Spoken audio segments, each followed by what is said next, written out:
आणि आता बघू त्याच्यात पुढे काय आम्ही जर CM साहेबांशी बोलू शकलो आम्ही कदाचित चर्चा करू. दादा, या निवडणुकीमध्ये अनेक पक्षांनी तुमची मदत केली.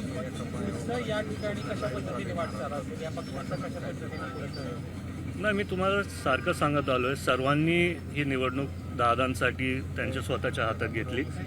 दादांना आणि वहिनींना तसंच सर्वांनी तो आधार दिला आहे. तर जर त्यांनी भविष्यात काय त्यांची रणनीती ठरवली असेल ते त्यांच्यावर आहे. 2 दिवसापूर्वी सुप्रिया सुळेंचं असं वक्तव्य होतं, विलिनीकरणाची चर्चा आहे ती थांबली आहे. या निवडणुकीमध्ये दोन्ही राष्ट्रवादी एकत्र आले किंवा आपण म्हणूयात की दादांसाठी पाठिंबा दिला. आगामी काळात 2 राष्ट्रवादींची किंवा तुमच्या राष्ट्रवादीची वाटचाल कशा पद्धतीने असेल? ते मी स्वतः एकटं नाही ठरू शकत. सर्वच पक्षातले ज्येष्ठ नेते असतील आणि जर विलिनीकरण दोन्ही पक्षांचं व्हायला लागतं, त्यामुळे दोन्ही पक्षांच्या ज्येष्ठ नेत्यांनी जर तसं ठरवलं, नाहीतर तशी चर्चा केली तर आपण तेव्हा बघू.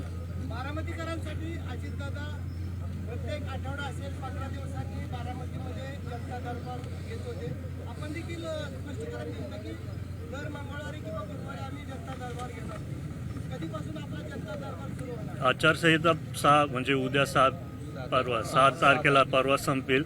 7 तारखेला गुरुवार आहे. तुम्ही मला दिसतालच तिथं जनता दरबारमध्ये. ग्रामीण भागाचा प्रश्न आता भेडसावतोय.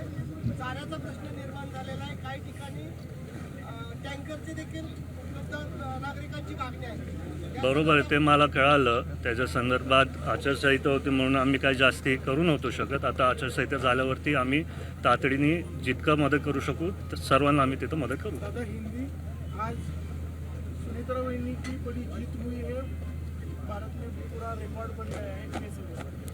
आज मैं सब मतदारों का आभार मानता हूँ क्योंकि उन्होंने खुद से ये निवडणूक उनके हाथ में ली